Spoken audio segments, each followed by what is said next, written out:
Mashpee Sewer Commissioner meeting Thursday, April 13th, 2023, or at the LaQuoit Meeting Room in Town Hall. If I could ask everyone to please rise for the Pledge of Allegiance. I pledge allegiance to the flag of the United States of America and to the republic for which it stands, one nation, under God, indivisible, with liberty and justice for all.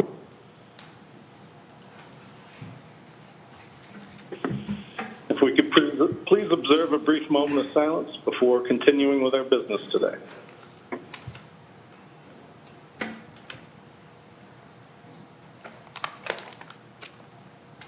Thank you.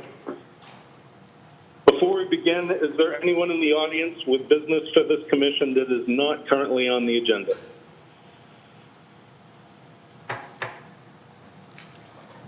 Someone's going to let me know if there's any hands.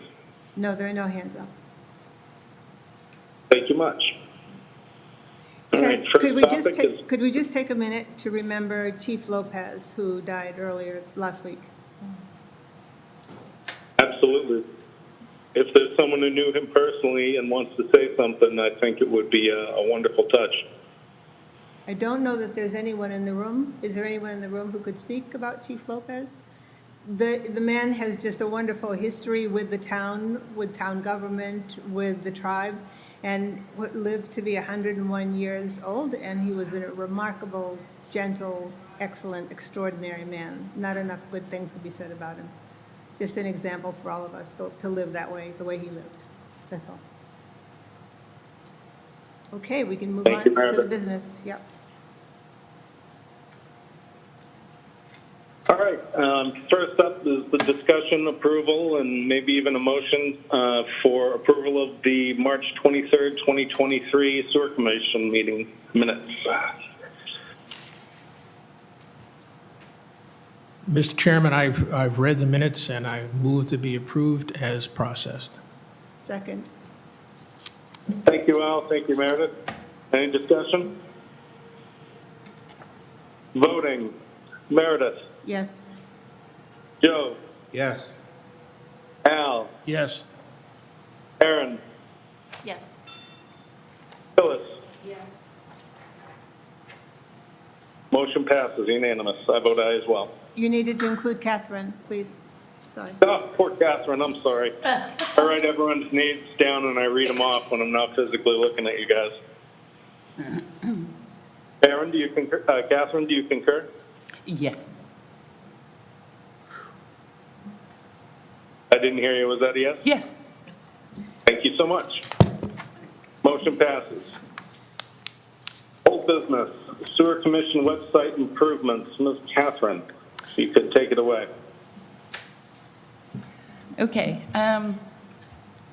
So the committee was established several weeks ago, back in March. First order of business was to arrange a meeting of participants from the Sewer Commission with with the town manager. That was finally arranged for last Wednesday, April 5th, and we met with Wayne Taylor, Terry Cook, David Delvecchio from IT, and his cohort, Clayson Nicholson, and Ray Jack was invited, and that way, yes, Keep your nose on the mic. You're Yes. facing away from it. Okay. We can't hear you. included Clayson Nicholson, Ray Jack, myself, Meredith, and Phyllis Sprout. So it was a great meeting. We presented our goals and initial ideas to facilitate access to sewer project information, to facilitate user access to sewer project information via the town's official website, and the appropriate process to achieve implementation was established. While the committee will propose website improvements based on our analysis and seek consultation with others, we do anticipate ideally weekly work sessions to discuss and describe proposed website actions and content assignments. those actions will be developed in separate work sessions, not all at once, and in accord with an improvement schedule which we have tentatively set up.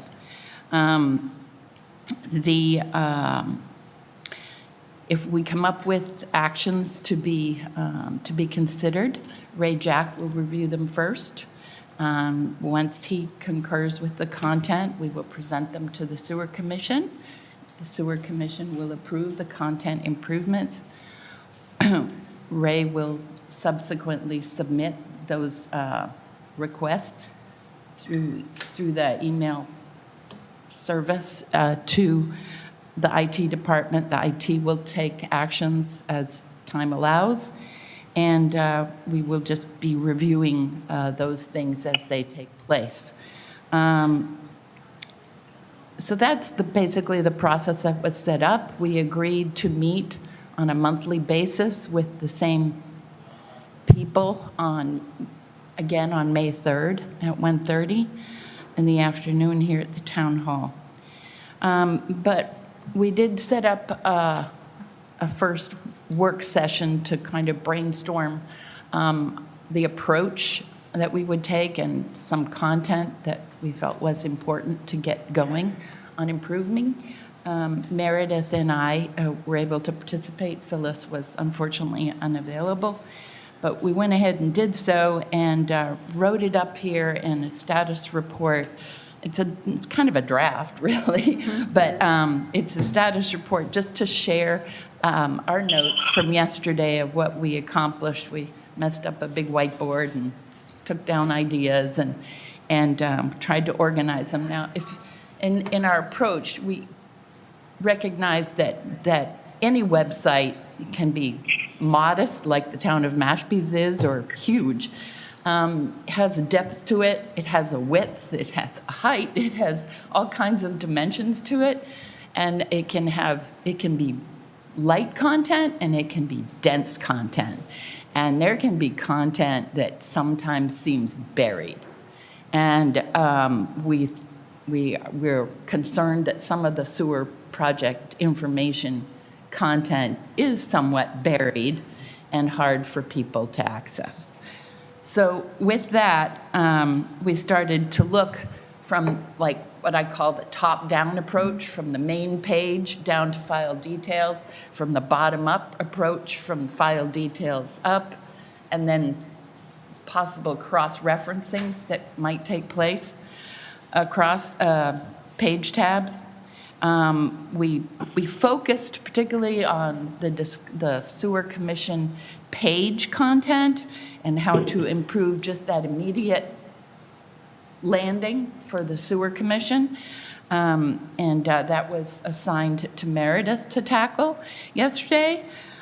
We also wanted to discuss consolidating content that's listed on the left-hand side of the menu for that Sewer Commission landing page. And we have some suggestions here. I won't go into detail, but you're certainly invited to review this and comment on it. We went through several of the documents and content associated with the previous work associated with the with the nitrogen management plan, the watershed or water quality planning efforts, and we think we can consolidate that a little better, maybe within historical documents, and from there reconsider how it should be all ordered and presented. And then we've, of course, looked at Sewer Commission reports and SOPs, the general sewer project information that's out there. We came up with some initial suggestions to be considered by Ray, and that's, pretty much it. Like I said, the initial assignments we did, Meredith took on the initial text revision for the landing page for the Sewer Commission. We've always kind of felt that there was missing a written overview of the project to date. without going into all the details of the past, but focusing on what's being done now.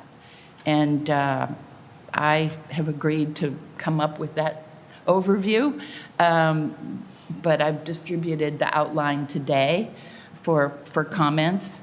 If there's other topics that need to be considered, we're certainly open to that. Our schedule, we need to discuss when those work sessions will take place and set them up on a calendar, and check all our calendars to see what works. But at those sessions, we will review the work assignments. We will review the status of improvements to the website. We will look at the pending issues that, that we want to cover and work towards those next steps to be accomplished, reaching out to Ray as soon as we possibly can for review. And that's, and as terms, long-term schedule, so-called working schedule, we will meet on a monthly basis with Wayne Taylor's group, and we will attempt to achieve primary, what I call primary major improvements by the end of June, and then suggest that the committee continue to review the website on a quarterly basis to see what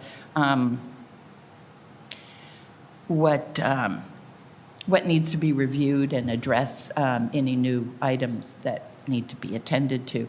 We can't just leave the website without being maintained during this critical project for the town that really depends on community involvement and information sharing. So that's all I have to say. Meredith, do you want to add to that? Sure. I think that congratulations to Catherine and a thank you to Catherine because she's done a yeoman's task in trying to get so much of this going. And one of the things that we found is that there are so many different redundancies, but under the same name. So something as simple, so what we'd like you to do, you got the information today, perhaps you can look it over so that by the next meeting that we have, you'll be able to come back to us, the other commissioners come back to us with feedback. Just the simple one that I did, which is very simple to do, was to look at the Sewer Commission website homepage, just to change the font size so it was all the same, put in some just keywords that made it just pretty succinct about the commission itself. If you have more to add to it, then we can do that. I think the project overview that Catherine did was fabulous. I think it's a great start. But there's another thing, and just another thing to take into account. If we look at the tabs on the website, we have Mashpee Clean Water, which is on the town website, and then we have the Nitrogen Watershed Management Plan. They're one and the same. And they're not really cross-referenced in so many different ways. So one of the goals that we have is to try to make it more user-friendly so that people will know what information is where. So working in conjunction with each other, Phyllis and Catherine, with the commission and with Ray Jack, we are very hopeful that we can help to get rid of some of the redundancies and make the website somewhat easier to deal with. So if we can ask the commission members to take a look at what was done so that you can come back to us, we don't expect you to read it all now, come back to us with whatever suggestions and corrections you have, mail it back to Catherine or to me or both, and then we will take that into account as we move forward, because we'll keep, I think that this kind of, looking at those of you who have been on the commission for a long time, and those of you who are new, bringing new eyes to the website will be really helpful. So if we're doing the committee, to the commission, to Ray Jack, to the commission, to the back and forth, I think we'll be able to get this done very efficiently. So thank you, Catherine, for carrying that through. Thank you, Meredith. Ray, do you have any? Meredith, Catherine, Yep. thank you very much both for your leadership and your initiative on this. I really like everything I've heard, and I'm looking forward to giving a look at what you've done. Mr. Rajak, too, I appreciate you working with him, and looks like we're on the road to progress. Are there any commissioners who have any comments about what you have so far? No, Ray, Nope. see what Ray has to say. Okay, Good job. thank you. Yes, and I agree. I think having attended the first meeting, you couldn't have picked better with respect to the committee.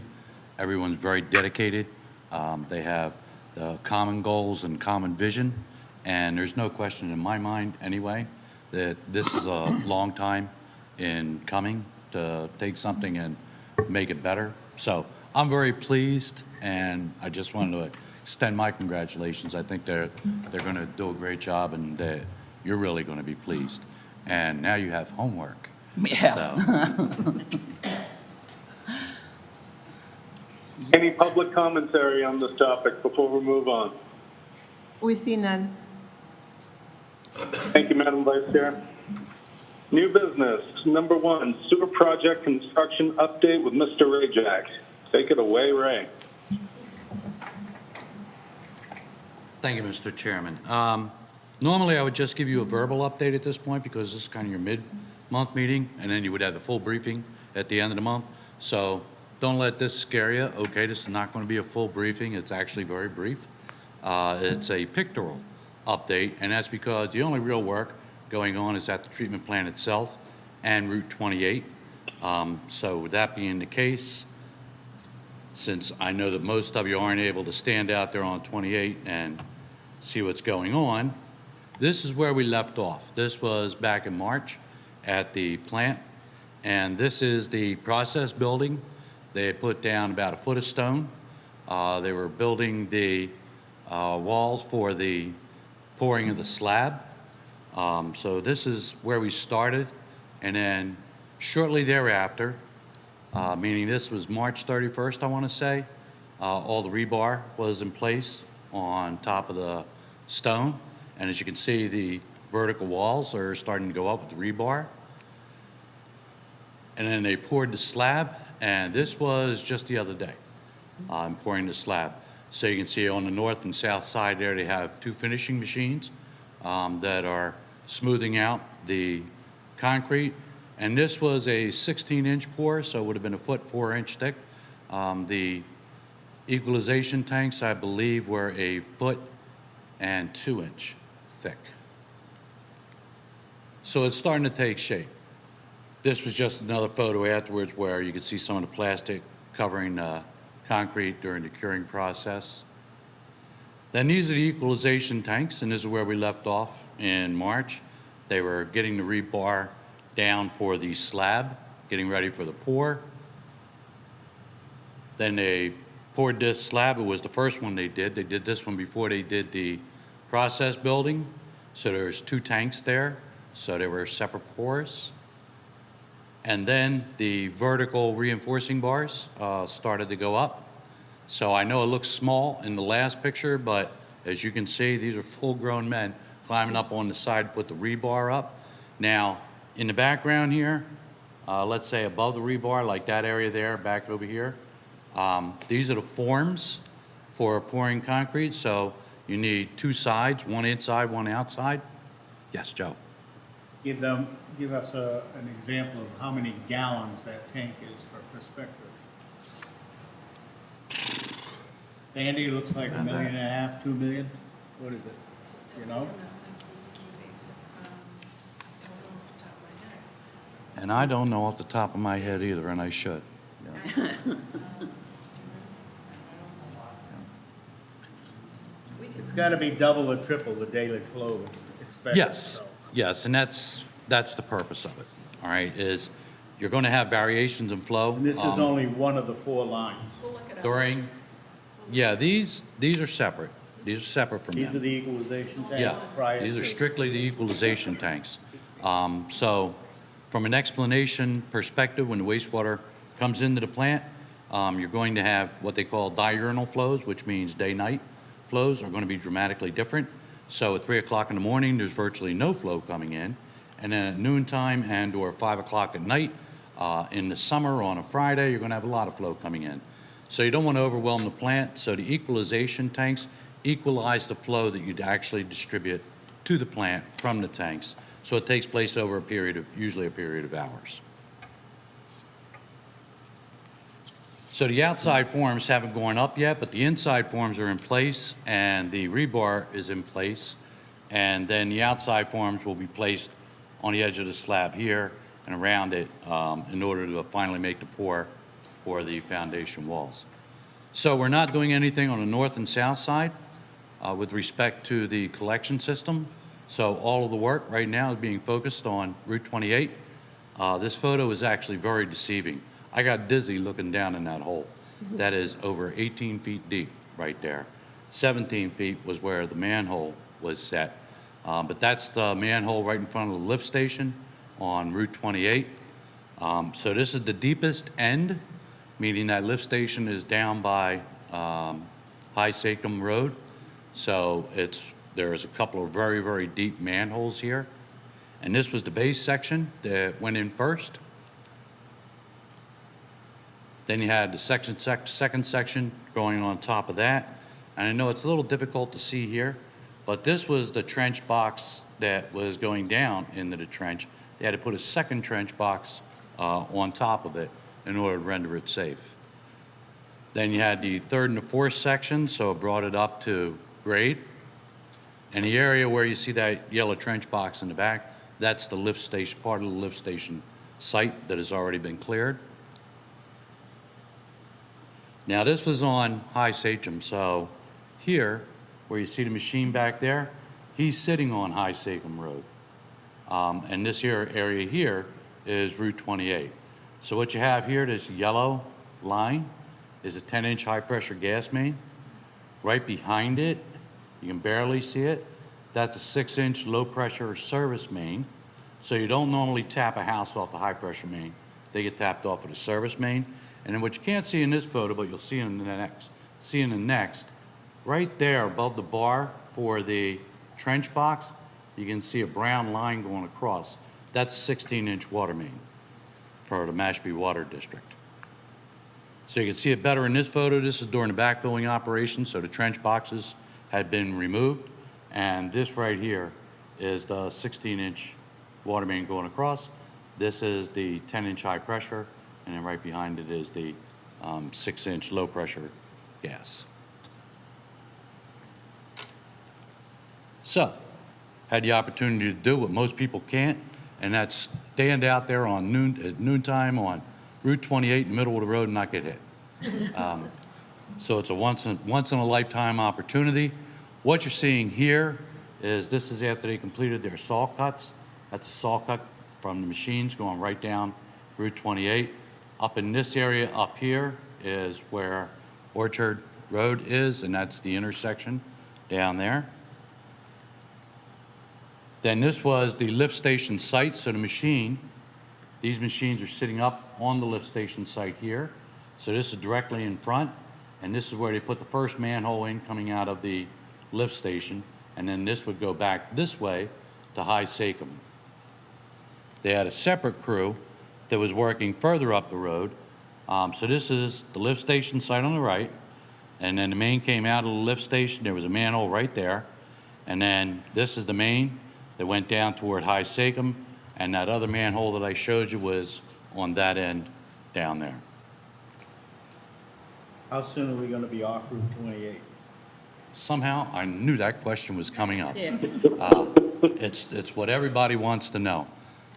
Fortunately, you have very, I'd say, outstanding crews out there. Not very good. They are outstanding. And in my view, you're probably looking at the end of the month. It may go a couple days over, okay? But for something that started out as being 7, potentially 8 weeks out there, they are making tremendous progress. And you can see how deep the main is. That really slows the project down.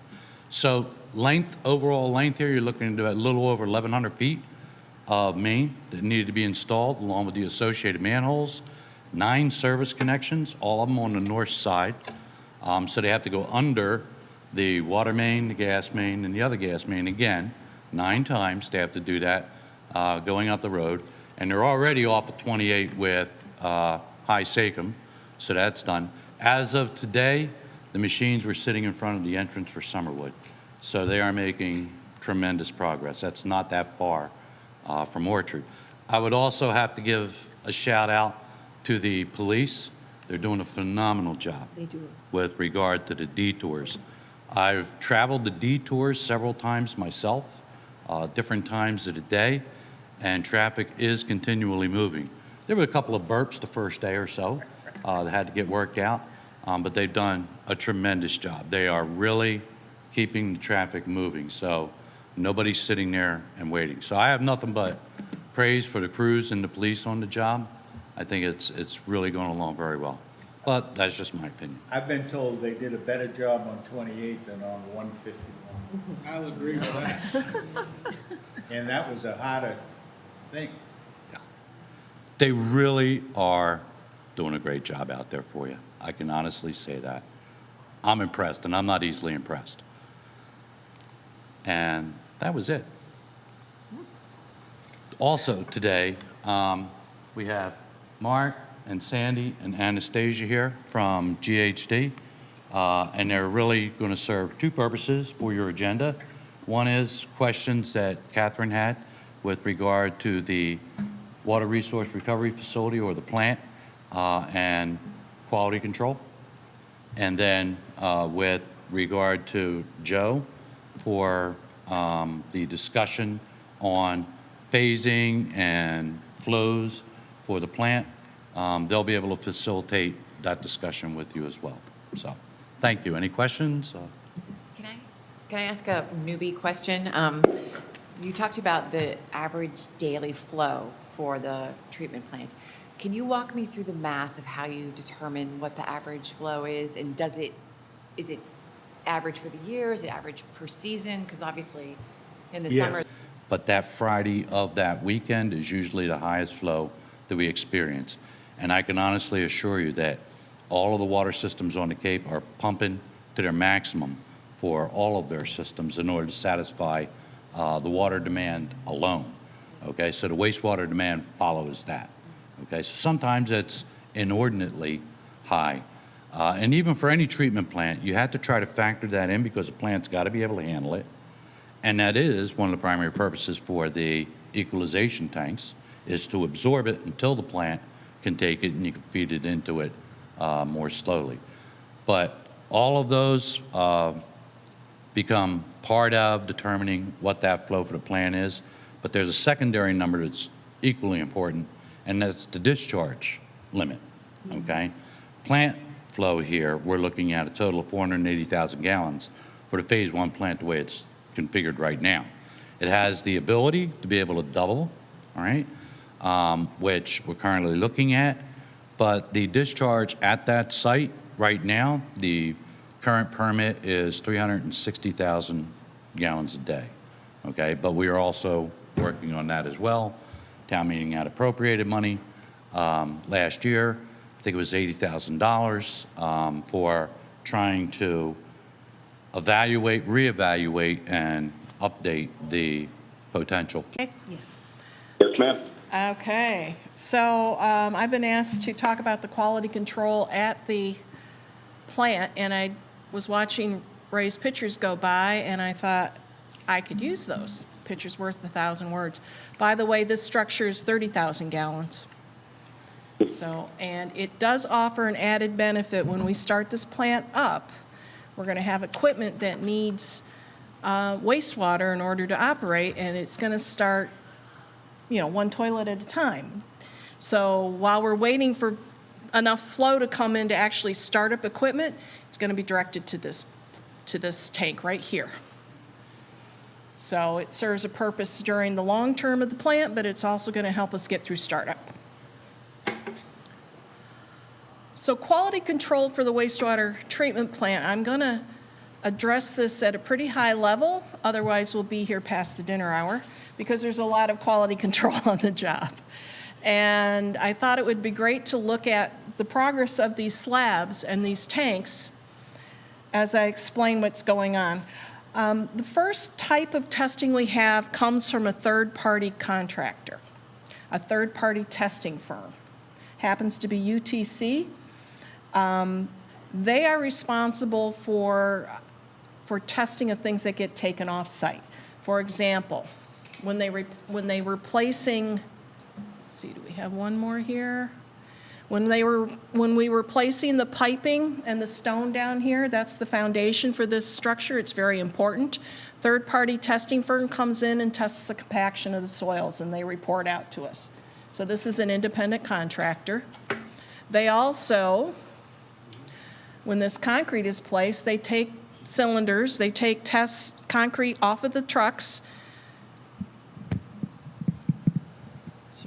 test the concrete, and then take cylinders to test the strength of the concrete. So we know that the concrete is up to strength, which is very important, obviously, for these structures. So they do soils compaction tests, they do concrete testing, and they will also take care of pavement testing. So these are things that are done by specialized people who do this for a living. That's pretty much what they do all day. That's the first type of testing we have on the site. Second type of testing is called special inspections. This is required by code. This is basically addressing structural integrity of your tanks and your structures. Those are done by our on-site, meaning GHD's on-site engineer. We have a resident engineer on the project. He is very qualified as a special inspection. So when the steel goes in,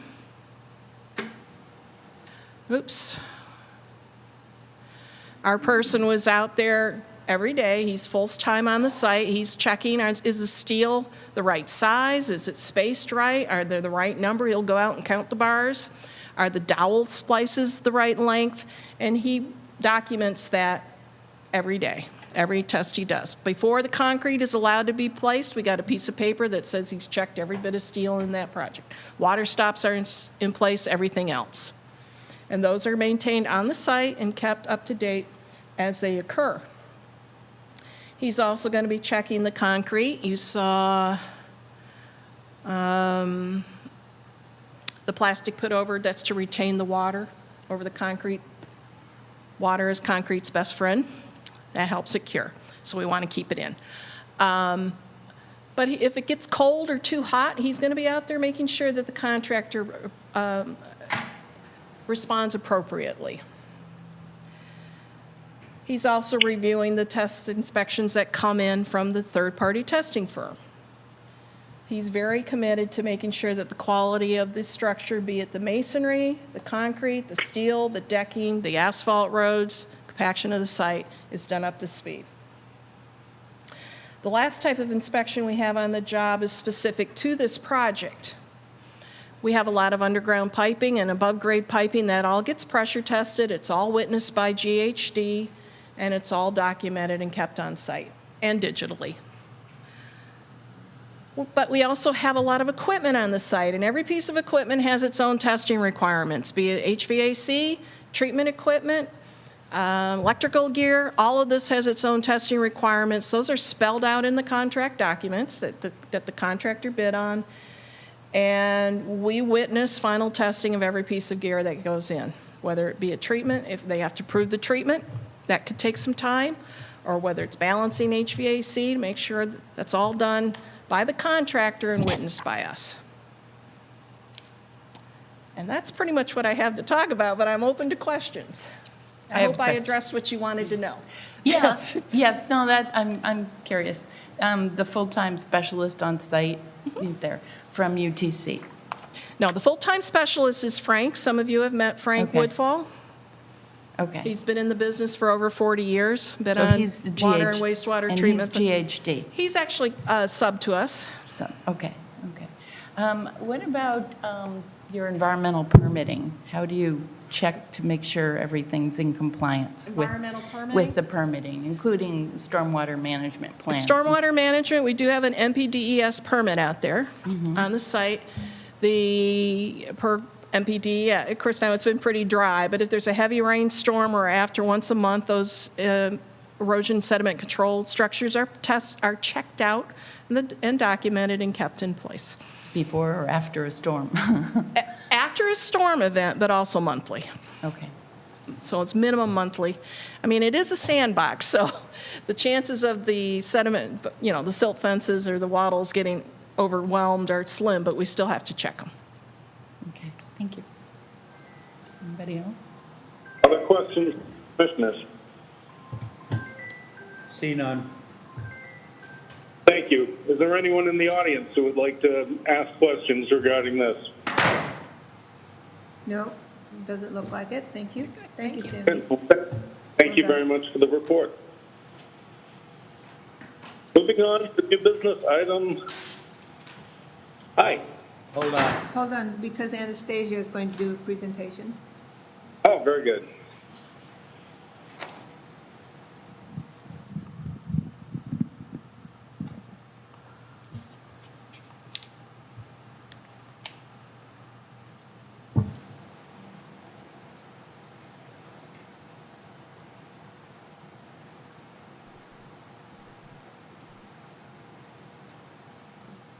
Hi, so my name is Anastasia Rudenko. I'm an environmental engineer with GHD, and I'm here to give an introduction on the Notice of Project Change project that we're currently working on.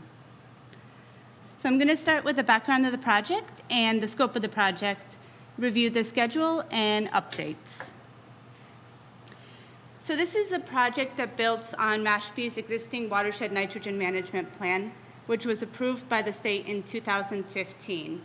It's called a Notice of Project Change. It's looking at assumptions that were originally made in that plan and whether the plan needs to be revised now that we're implementing the first phase of the project. So the original plan was a 5-phase plan that outlines the different nitrogen management strategies that the town is implementing to meet its total maximum daily load goals in both Pompanesett Bay and McCoy Bay.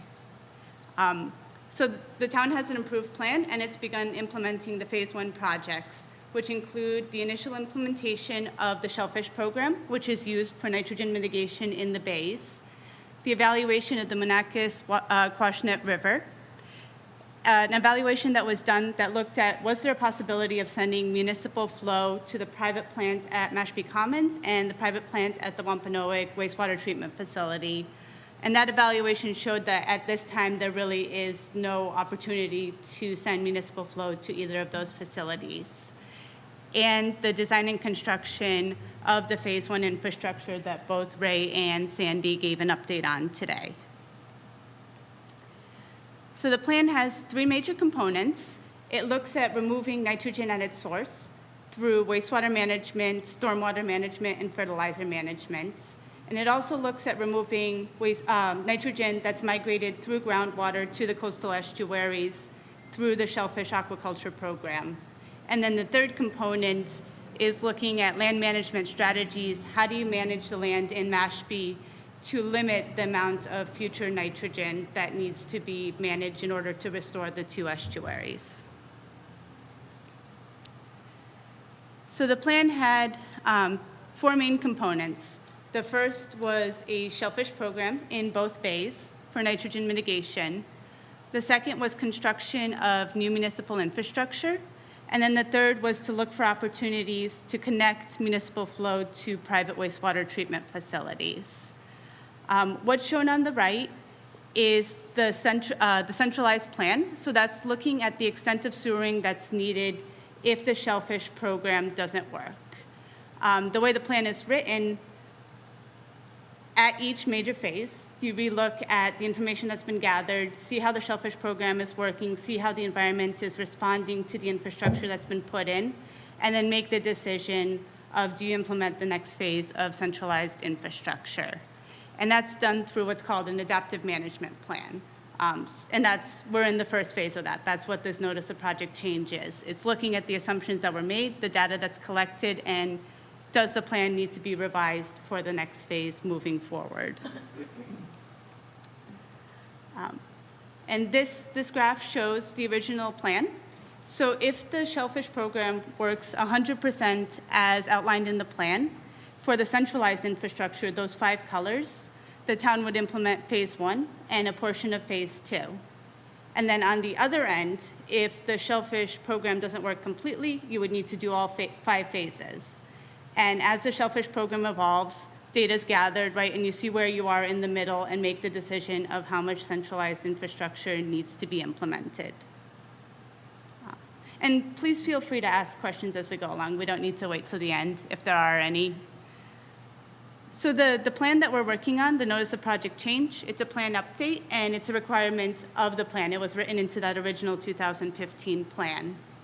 It also provides a mechanism for the town to update their plan, to get it approved through Mass DEP, and then that can be used as backing to be able to get future nutrient-related funding for the different projects that are outlined in the plan.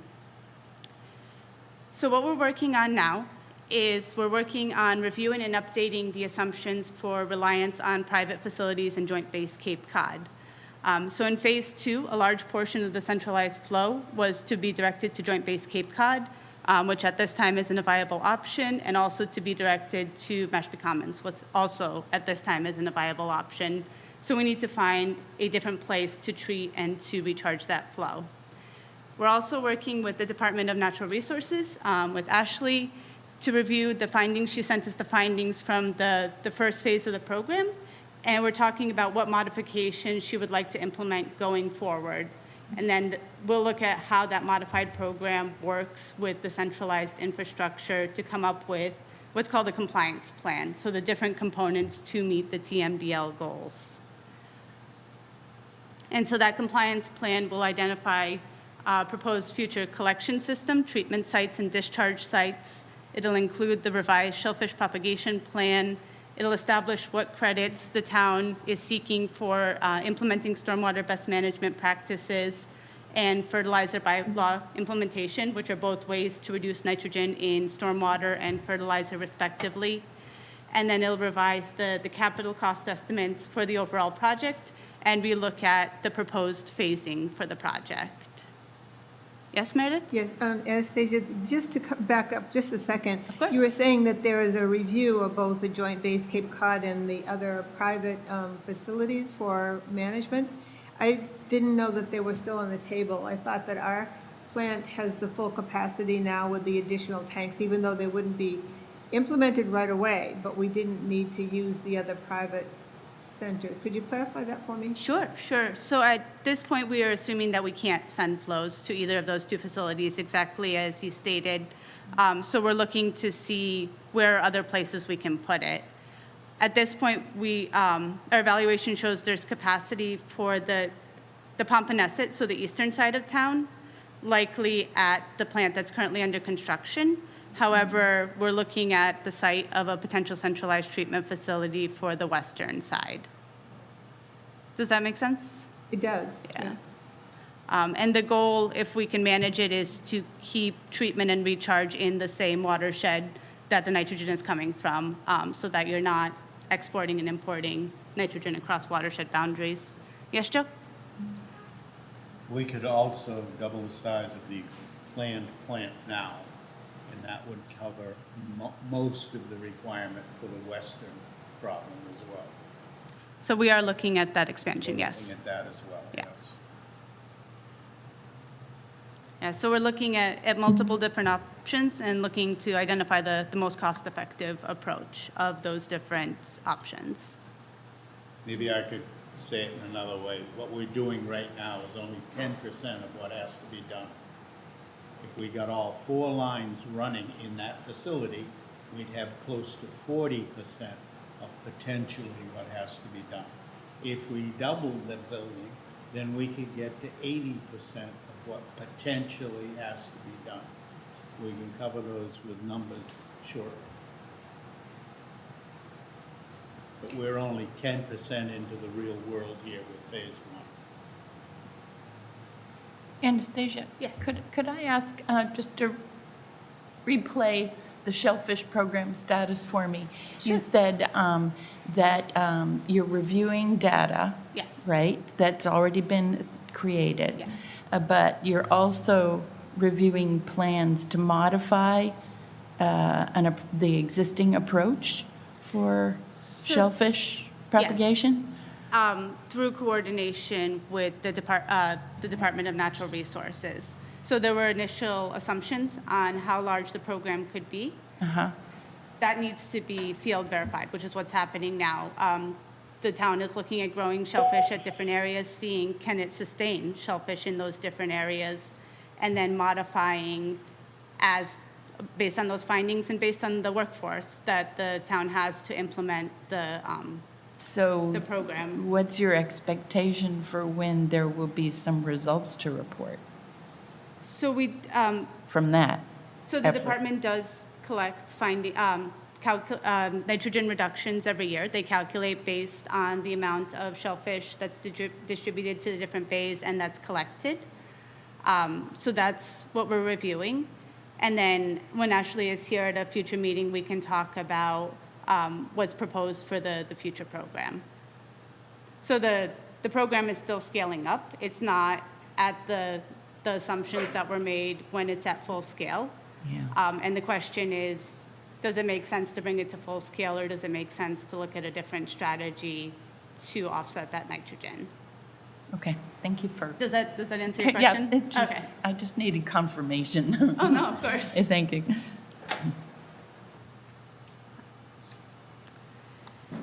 And so we began our project in the winter with the review of the assumptions that were used in the original plan. And we'll be working through the winter and the spring to develop those TMDL compliance plans with the goal of having a draft ready for review this summer. That'll then be reviewed. And then pending town approval, the goal is to submit in the fall, or to prepare the final in the fall, and to submit it to MIPA. So MIPA is the public review process through which the document would get DEP approval and approval of the other regulatory agencies that are involved, including also Cape Cod Commission, with the goal of being able to submit a PEF, which is the first step of an SRF application process for the next project that's recommended in August 2024. Are there any questions on the project schedule? Comments?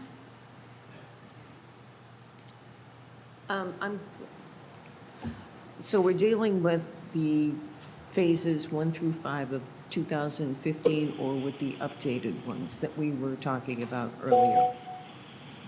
We're looking at how the updated, so basically we're revising the 2015, considering the updated plans, and if that's the plan that goes forward, basically documenting that and getting review and approval from the state for that plan.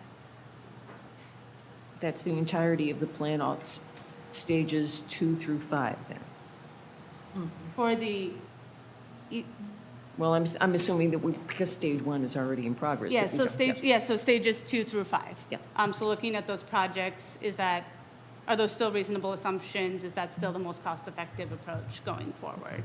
And then modifying if needed. And of course, we'll present a draft to this commission for your review and your comments as we go along. That's a question. Yes. Just to make sure I understand, we'll be ready based on this to submit for the state revolving funds for next summer. Is that? That is the goal, yes. Yeah. Anastasia, in terms of filling up our existing plant, this summer, you're going to give us a recommendation? Is that what I understand here? Yes. Could we For the define update. when- Oh, sorry? When that would be in the summer? Is end of the summer, middle of the summer, beginning of the summer? Realistically, probably the middle to the end of the summer. And this plan requires public discussion, right? It's not just cranking some numbers and saying this is Right. what you need to do. So I'm trying to build that into the schedule as we go along. Yeah.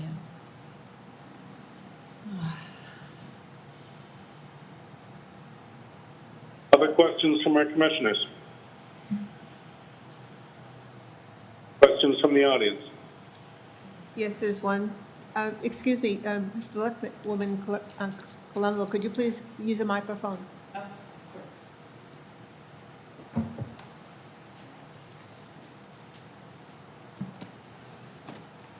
Thank you. My question actually has to do with something that you were talking about not mixing, if I understood it correctly, transferring nitrogen from one watershed to the next. So are you suggesting that as we're looking at Wacoit Bay and that watershed, that there'll be another plant? We're looking at opportunities for that. Okay. Yeah. And that'll be part of the discussion of the overall project. Okay. And you can transfer. You That's just need not to a make. requirement. It's, yeah, you just have It's to. an engineering evaluation. I was just trying to understand what she was presenting. So if that's the way we were to go, there would be a possibility of moving forward with the Wacoit Bay watershed more quickly, perhaps. It's all a question of money. No money, no gain. There's no as I understand So, it. Yeah, if a site is identified and, the town moves forward to acquire it, then yes. Okay, thank you very much. It's hard to answer without that actually being identified. No, I understand that. I was just trying to make sure that I was clear about what you were presenting. And I know it's still a plan, and it still needs to be presented. But I know a lot of residents are worried about the Wacoit Bay watershed, so I wanted to ask about that. Well, Thank you. Thanks. Other questions from our audience? Anastasia is still continuing. Thank you. Just a few more slides. So we've talked about this already, the review with the Department of Natural Resources, and how we'll be incorporating those modifications into the draft TMDL compliance plans for future phases. As part of this project, we're also relooking at the planning level flow estimates. So we've worked with the Water District to obtain 2018 to 2021 water use data and use that to calculate estimated wastewater flows. So Erin, you had a question about how we calculate the flows. We actually look at water use data for the area, and that helps us determine the seasonality and how much water we can anticipate that becomes wastewater to be treated at the plants. So that establishes current wastewater, and then we need to look to the future also. So we're working with, the town has an existing flow neutral bylaw or regulation, so that outlines how much growth is allowable in sewer service areas. So we're projecting how much growth is allowable by that regulation, and then also coordinating with town planning on proposed future development in the areas that we're looking at. Yes? I just have another question. In looking at the Mashpee Water District information, are you aware of how many houses, how many residences, how many areas are not in the water district and are still under private water control? Yes. And does that affect your numbers? So what we do with those is we calculate an average water usage, and then we apply that to those private houses. So we do carry an average for them. But that's a great point. Not everybody is on the public water system, and we need to make sure we account for everyone. It's a very small percentage, and it's very accurately done your way. Yeah. And Mashpee Water District is great with their records, so it's wonderful to work with. So for Pompanesett Bay, one of the things we're evaluating, which Joe alluded to, is determining how much flow can we treat there and how much flow can we potentially dispose at the plant that's currently under construction. And we also touched on this briefly. For Wacoit Bay, we're looking at what are the options for centralized treatment and discharge within the town itself. As part of this project, we're developing a groundwater model. So we're starting with, USGS develops regional groundwater models. They have one of the Sagamore lens, which is the figure in the bottom. And that mimics groundwater flow for the Sagamore lens, which Mashpee is on. So what we do is we take that model, which models the whole lens, and create a refined version that looks just at the town of Mashpee. And then as we look at potential recharge sites, so once you've treated the water and you're recharging it back to groundwater and it's migrating through the groundwater to the different coastal estuaries, we do what's called a particle track analysis. So that follows, and so we can see where that flow goes and what estuaries it's going into.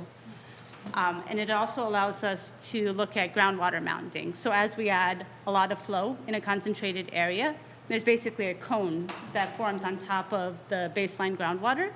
And we're looking to see, are there any hydraulic limitations with how much water we're proposing for that site. So it allows us to establish maximum capacities for the sites, both from a nutrient basis and a hydraulic basis. So the first steps in this project is to look at expansion options at the existing plant to see how much flow we could potentially recharge at that site. We're also updating the sewer model that was developed as part of the original 2015 plan, modifying it as we look at the future sewer sheds.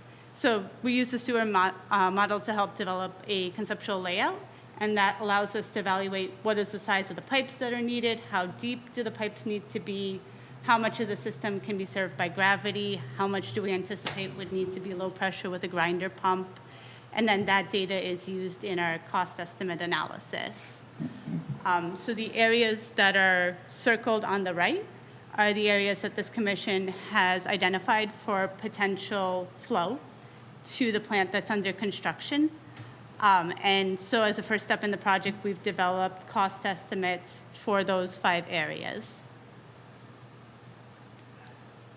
And this is just an example of what that model looks like in the cross-section. So the green is the topography of the area, and then you see your manholes. Those are the vertical lines, and in the bottom is the pipes with the pipe sizes, and then you can evaluate pipe depths also, which are both very important in cost estimating, in developing accurate costs for the project.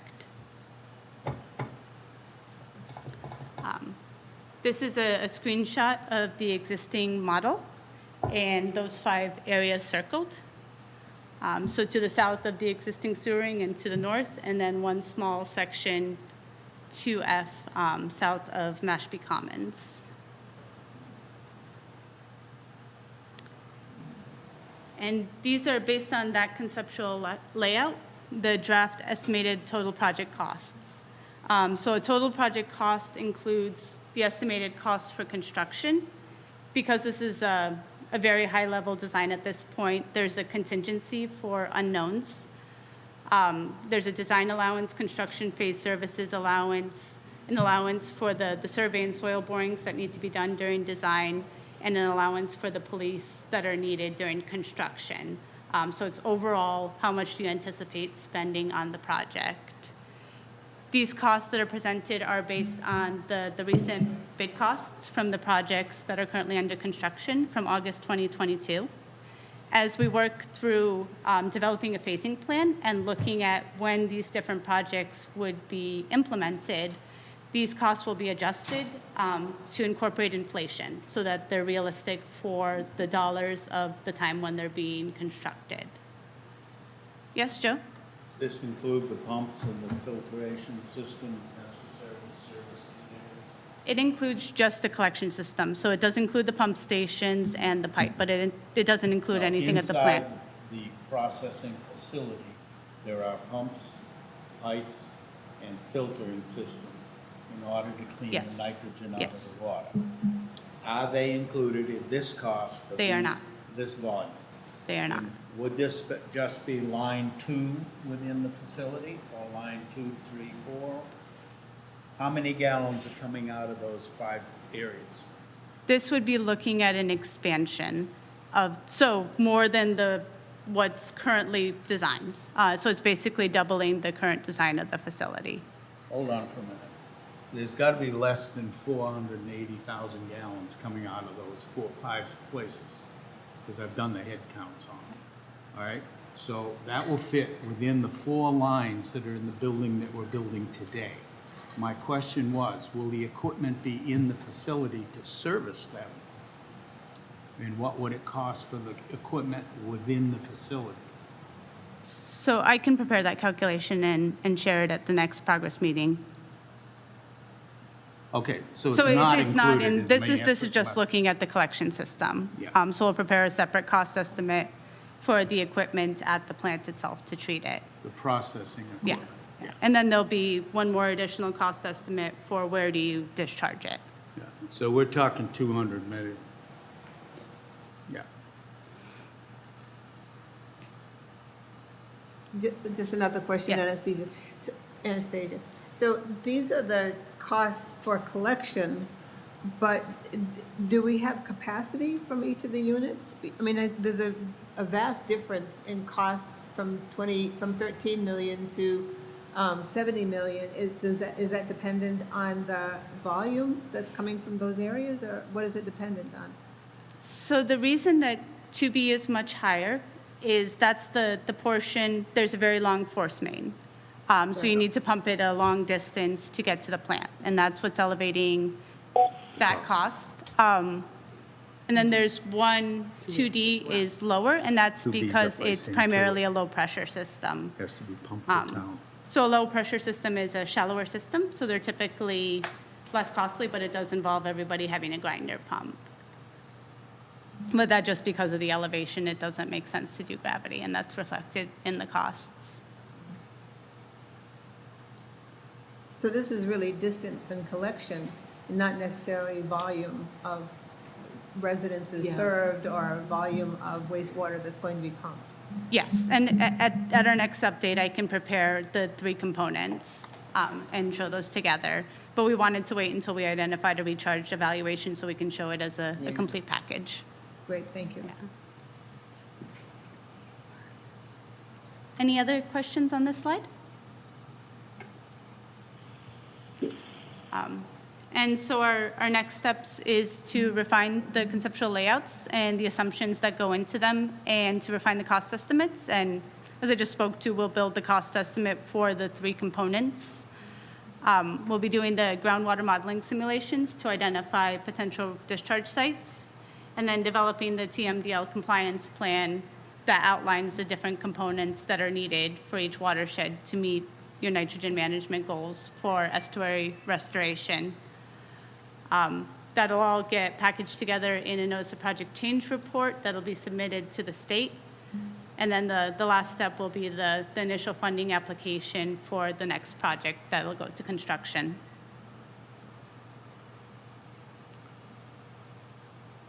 So I know we've been answering a lot of questions along the way, but I just wanted to see if there's any additional questions. And if not, thank you very much. Thank you, Anastasia. Thank you.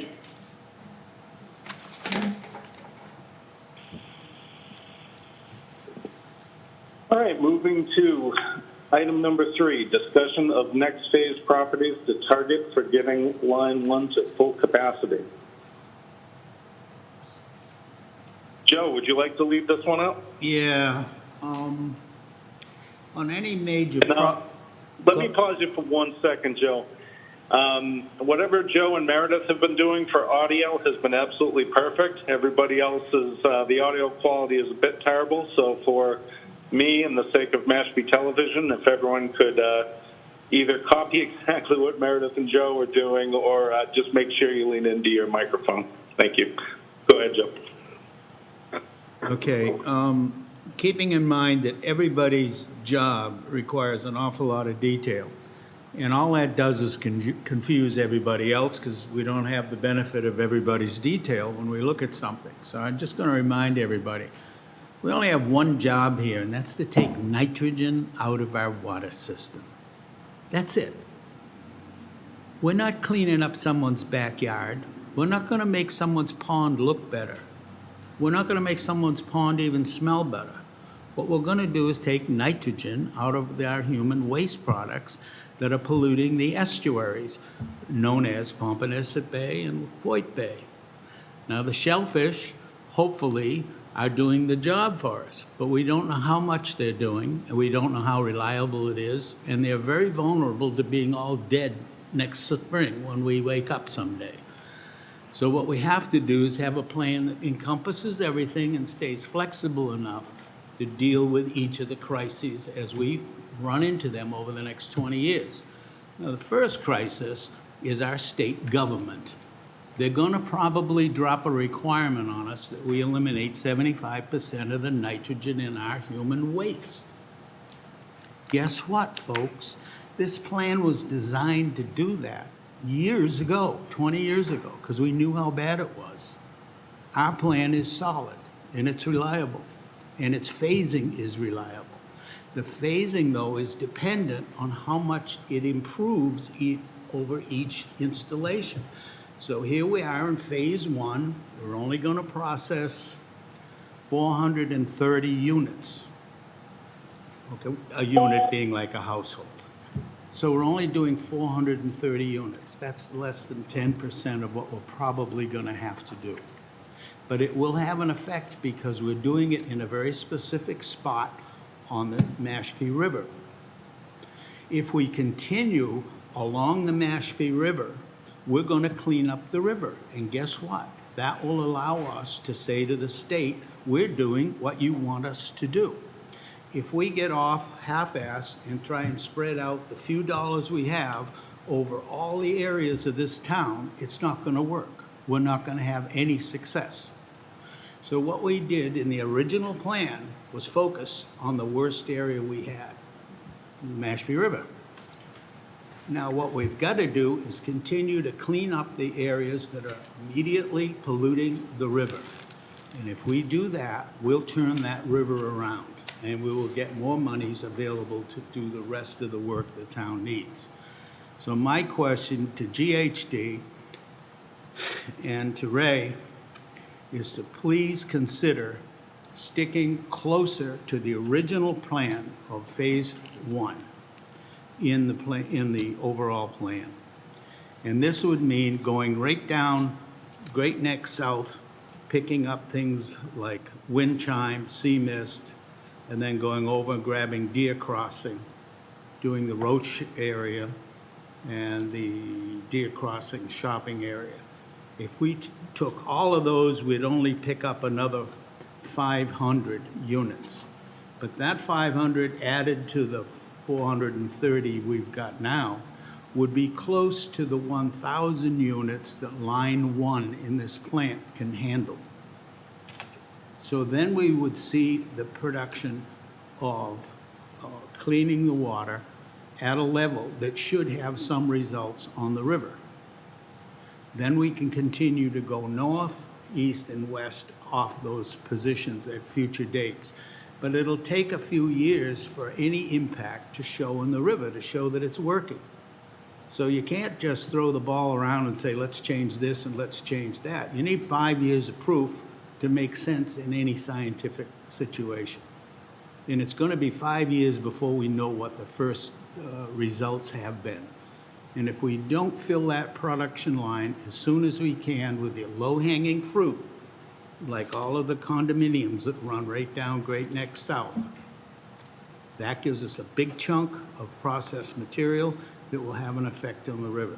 So I've asked Ray to look carefully at that, compare the cost of doing that, and I have to use the definition and these alternatives, the 2A, 2B, 2C, 2D, and 2F, that were put up for a number of reasons, not just the pure reason that we have to, taking nitrogen out of the river.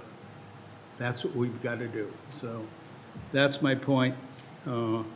This is how I say we can get our Line 1 to full capacity that actually meets the requirements of the efficient use of money and the town's efforts.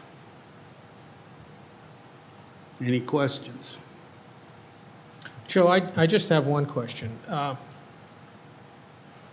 That's basically the opposite of what Anastasia was saying, that they were counting on the private wastewater treatment plants to do their part, and we were going to get spots that don't have wastewater treatment plants.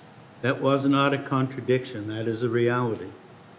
We will eventually, when we have the capacity, pick up those condominium units that are not as efficient as a filter system that we have. Well, I guess, let me put it this way. I don't know how efficient those systems are. And I'll They're admit to less that. than half as efficient as ours. So But they're are- only getting half of the nitrogen. Are they more efficient than a Title V system? Yes. So we're really only making the difference between the Title V system and the new system. That's 27 milligrams per liter. That's the difference. But if we took that same volume and went to Title Vs, wouldn't we be pulling more nitrogen out since we're already In pulling? Title Vs, you won't. You'll be pulling less out. A Title V puts out somewhere around 30 milligrams. Right. Our filter system only puts out 3. Right. Most of the town facilities, the private facilities in town are somewhere around half of it. So they're around 15 for a reliable number. Because some are lower and some are higher, somewhere around 15. So the difference is 15 to 3 again, if we process that water. Agreed. But if the system is doing 15 right now, and we take that off and take that flow to our plant, we're really only picking up 15, aren't we?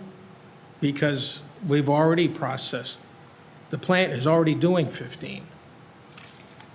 You wouldn't do that. You'd just process it to 3, if we so needed to do so. But we're going to be measuring the nitrogen in the estuary continuously. And as it starts to change and head towards the potential requirement of the state of getting rid of 75%, what that really means to us is removing 145,000 pounds of nitrogen a year. That's if you take the entire water base of the town and pretend it goes through a Title V system. So every gallon of it has, every liter of it has 30 milligrams of nitrogen. That's what comes out of a Title V today. Some of that, a percentage, is going through private facilities that take half of it out. But that's not even touching the real problem of the volume, 145,000 pounds that's available. That might take out 25 or 30,000 pounds. We've got to, as a town, take 100,000 out of the system in order to get down to 75%. So I don't understand the nature of your question, so I'm sure I'm not answering it. Offline. It'll be a mixture of private operated facilities that are decent, like the Commons is a great plan. We will not be any better than the Commons. The Commons is the best thing that's happening in this town now. It's better than what this town has. They're down around 3% consistently, or rather 3 milligrams. That's what we will do when we get up and get running. So, you know, all the rest of them are much poorer than that. Ray Jack, do you have a comment, please? Yes, I think to just try to help clarify some of this a little bit here. I went back on Anastasia's slide to the modified Phase 2 plan that the commission was looking at and had voted on to have GHD look at. Now, what Joe's really talking about here falls into the 2F category, which is this one here. Because this is going to be the Pirates Cove area, and I think that all would agree that's the most immediate impact on the river. And it is the most logical progression to pick up where we're leaving off, which is right there. That's where the end of the existing system is. To be able to pick that flow up, take it up to the plant. It has multiple benefits in that, number one, it's going to remove nitrogen. Number two, it's going to have a direct and immediate benefit for the Mashpee River. Number three, it has another financial benefit and universal benefit for the town because it increases the customer base because it is densely populated, if you will. So it has a lot of actual benefits to it. Now, theoretically then, you would have gone to 2B, 2C, 2D, and then finally wind up down here with 2F. I think to accommodate what you're discussing now, it may be a time to look at this area down here at 2F and have GHD, take a look at that area because even from a 2F perspective, which was originally Sandalwood, there was 150 plus units in that section there. But Joe's hitting the nail on the head because if you notice, all of the blue down here, so you had Pirates Cove area here, you had the Sandalwood area there, and then this whole area over here is blue, as well as that area right up in there is blue. And we're not going to talk about this one right now because this here is over in the Johns and the Shumat Pond watershed. But nonetheless, from a blue perspective, that put them in Phase 2, originally in Phase 2. So where's Deer Crossing? It's in that area. Okay, where is Windchime? It's in that area. So I guess I'm suggesting that we can have them look to take an estimate of what the benefits would be, what the costs would be, and then I think that the commission has some good meat on the bones to be able to have a good discussion about this. You may want to rearrange the phasing itself or something. Pick and choose pieces that you may or may not want. But there are multiple benefits. I wish I could stand up here and say, guess what? We're going to get it all.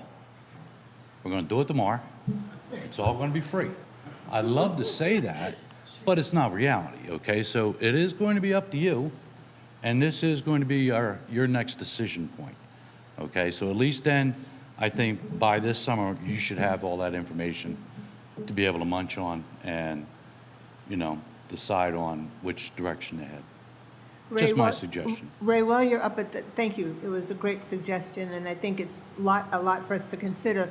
With your laser, would you be able to just trace the Mashpee River from like the base of the Mashpee Wakeby Pond, which is where at one end of it, and just trace it with the laser down to where you were talking about through 2F? Is that possible? I have a hard time seeing that map. Oh, sorry. But this right here is the bulk of the Mashpee River. Right. And then it comes up here in this vicinity all the way up. Now, if you look at this area up here, this is where Town Hall is. Yep. Okay, so that would be, from a watershed perspective, that would be the upper reaches of it with regard to impacts. Okay? I think probably another important point, one way or the other, something is going to happen at the state level. You had the presentation last year with regard to watershed permit versus IA systems everywhere. Something is going to happen one way or the other, and Mashpee's going to need to move forward with a more formalized plan that's going to accommodate, you know, those reductions, okay? So that's coming up, and by the time this year is out, matter of fact, this fall, you'll have the plan to theoretically be able to accommodate that and then be able to move forward with the state. One thing I would say, just to caution everyone here, you can't go into a PEF mode with the state, and that means project evaluation form, for a major construction project if you haven't designed it. So you need two things. One, first you got to lay it out. Then you got to design it. Design is not cheap. It's in the millions. To design any of this is in the millions of dollars. That's a town meeting appropriation, and it is not something that the state provides, okay, in that regard. They'll provide the money for the construction, yes. But as far as the design goes, it's pretty much on your own to do that, okay? So you have to keep that in mind with a timeline, too. Okay? I have two more questions for you, if you don't mind. The first one is, in looking at the map, 2A is just opposite to F. Why is that not then important to include that too? For an evaluation, as you just said, for GHG to look at 2F. My presumption is that 2A is going to be your next place to go, all right? And then with regard to the 2F area, that too is logical, and what order you put it in on the map is up to the commission, okay? But So we should get an idea of how many houses we'd be affecting or how much flow we'd We be have affecting by We 2A have and 2F, We have that, for both 2A and 2F. yes. and you will have all of that with more detailed With information. some cost numbers. Yep, with the cost numbers associated with it, everything. And that includes not only cost, the cost that you saw here at 145 was for these phases of Phase 2. But you're going to have other phases, 3, 4, 5, if you keep using that term, phase. But however it plays out, all of the rest of them are going to have costs associated with them as well. It just looks like 2B is a little bit out of context at this point. Because they have low-hanging fruit, it's going to be less expensive to sewer and get more nitrogen out of our systems. Just to clarify, They shouldn't be We used should in- skip 2B, yes. There's the river. See the circle? Look at the circle so you know where you are. Take your hand off it. This is Great Neck South. Divides a town in half. There's the river right there. Here's all those spots I was talking about, right here. Okay, thank you. just to clarify, you are suggesting that the boundary shown there for 2F be potentially expanded by GHD for this analysis, right? Correct, that's what that would do. Okay. It would take a look at that. I would like everybody to keep one thing in mind, and this is not highly technical. Matter of fact, it's very basic, all right? If you recall one presentation I gave, and it was a beautiful shot of the Mashpee River. I still love that shot. I'm going to keep using it for the rest of my days. Why? It's a classic example of a beautiful river and wetland that you never see these days, okay? But it's hurting, it's damaged, all right, significantly damaged, even though it looks nice. When I took that shot, however, and I gave that presentation that night, that shot came up right after Sandalwood when we were going over all of these. The proximity of all of those locations, Windchime, Sandalwood, all of them, all right, are right there on the river. My statement that night, and it's not that far from the truth, I said when they flush that toilet there today, the fish will be swimming in it tonight. That's maybe an exaggeration, but please understand, that's how direct and immediate that impact can be, okay? So, makes sense to me. I just want to ask the members that are here, have they walked the River Road side of the Mashpee River on the west side? It's called River Road. Have you walked it? If you haven't and you're sitting in on this, you better do it so you can understand what it's all about. If you go in there and you go down to the water's edge where the river is, at high tide, when the tide is coming in, you can watch the SH blank blank floating upriver from the tide. All the pollution that collects there during low tide gets pushed back up the river when the saltwater wedge comes in under it. So as the tide comes in, it pushes all the polluted water in Pompanesett Bay back up the river. And it is so bad, you can see it. All right? It's like clam chowder floating uphill. That's how bad that river is, and that's what we're going to be measured against. So please don't ask me to help take nitrogen out of other parts of the town. We've got to address that first because it's a natural causeway that just fills with everything that's up and down the river. All of it goes, as Ray just pointed out, right into the river. And that includes what I said before: Pirates Cove, Windchime, Sea Mist, Deer Crossing, Roach. And I just wanted to clarify that Anastasia, could you please use the microphone? course. Thank you. this may be obvious, but I just wanted to clarify that the alphabet letters are not meant to be in order. No. It's a previous nomenclature that was used. So we'll be looking at, exactly taking in all these factors and as well as the cost to see what is the proposed phasing plan. So F is not meant to be last. Can you leave us with a copy of your presentation? Because I'd like to see Yes. the cost on these Yeah. sections. I will email it after today. Great, thank you. Thank you, Anastasia.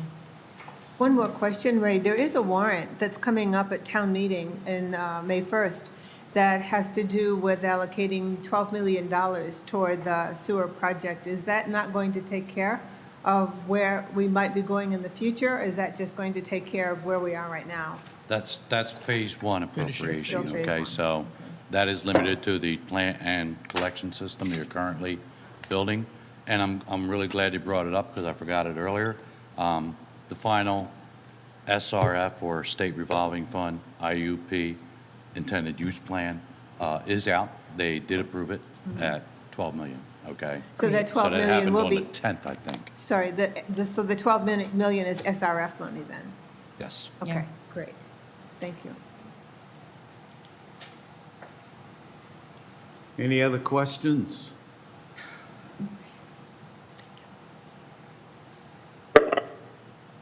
On this? There are no other questions unless anyone from You- the audience might have some? Broken up, Do you Chad. have more? No. No, okay. Any other comments or questions from the commissioners? Hearing none, I move we adjourn. So move. Does someone want to second? I don't hear the motion. I move we adjourn. Chad, are you Second. okay. I was wondering if the boss was still there. He's still there. I think he's still Okay. there. Thank you.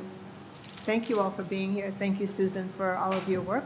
And thank you so much, Catherine, for the hard work that you did on the website. Joe, can I see your map? Forget which one it was.